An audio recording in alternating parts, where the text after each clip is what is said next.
Hey guys, Albina here, and today, as many of you know, power creep is the single biggest problem in competitive singles Pokemon. Each coming generation, it seems like the Pokemon getting introduced are stronger and stronger, leaving the older, lesser Pokemon to languish in the background, never seeing the competitive light again. Because of this, I decided to make this series, in which I take some forgotten and unfortunately bad Pokemon that you all suggest to me in the comments, hint, suggest more, thank you, and bring them up to speed so that they can once again occupy a competitive niche. This series is therefore aptly called Fixing Your Favorites. If you guys enjoyed today's episode of Fixing Your Favorites, be sure to drop a like on the video as well as subscribe to the channel. The support in the series has been immense so far. I really do appreciate it, so I'd appreciate if you continue to support. And be sure to drop a comment as well. Again, we are doing a giveaway for a copy of Scarlet and Violet, and you're entered in by commenting on the videos. Got a little bit under a month until the games come out in a couple weeks, so be sure to enter in there. And yeah, that being said, let's jump into it. First up, we have a Pokemon that was suggested by a ton of you guys in the comments in Floatzel. Floatzel is a fan favorite of many from the Sinnoh region, but unfortunately it just lacks the offenses to play the strong offensive water role well in a metagame full of Urshifu Rapid Strikes and Keldeo. Let's fix that. First off, I propose an ability change for Floatzel. We'll be changing its hidden ability from Water Veil to Water Bubble. First off, it makes sense thematically. Floatzel has a big old bubble floaty device around its body, so it makes sense.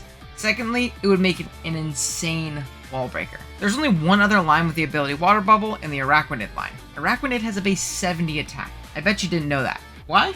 Because with Water Bubble and a Choice Band, Araquanid is an absolute nuke. Now, let's look at Floatzel's base attack. 105? I know that doesn't sound great, but considering its 35 base attack higher than Araquanid, which we've already established as a crazy strong wall breaker, sheesh. Let's run some hypothetical calcs. First, we'll look at some neutral targets with Great Bulk, like Corviknight.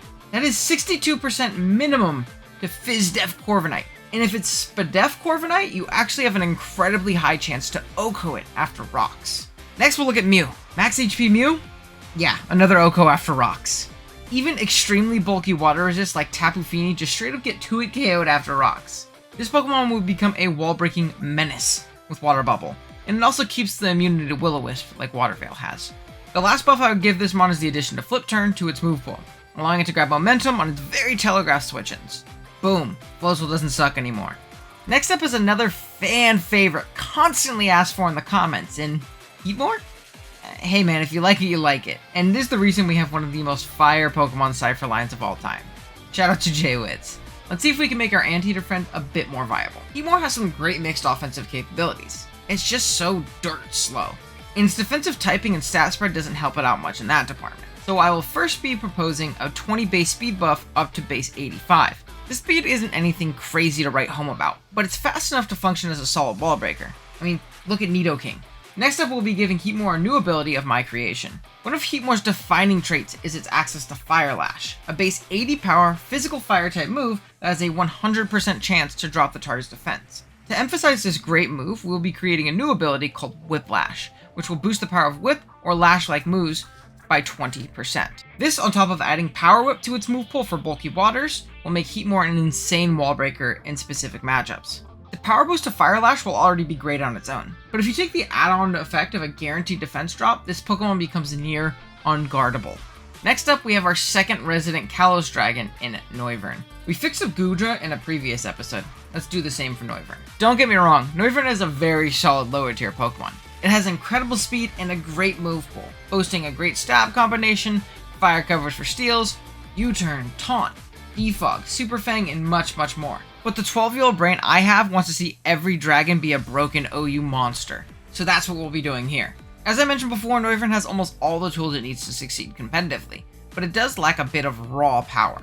So, to give Noivern a little bit of a buff, we will be giving it the ability Aerialate.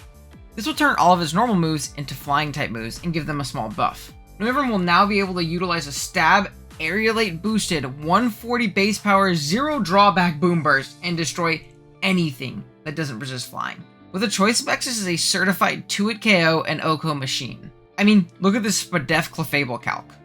Even beyond that, you 2-hit KO max HP Corviknight after rocks and leftovers with boom burst. Yeah, it might be a little bit much, but I think it's worth to make such a cool looking Pokemon a bit better. Shout out to my buddy John Jr. for this suggestion. He actually just started making content again, so you guys should go check him out for some great Draft League videos. He's linked in the description below. Go comment on his most recent vid and tell him I sent you. On to Gen 2 for our 4th entry of the video, where we will be looking at Xatu. Another lower tier menace with a great ability in Magic Bounce and a phenomenal offensive and utility move pool. The reason Xatu doesn't see much higher tier success is due to the fact that it wants to play the bulky pivot and hazard preventer role, but it simply doesn't have the bulk to back up that playstyle when the rockers in the tier are Landorus Therian. So first off, we will be granting it a considerable buff to its bulk.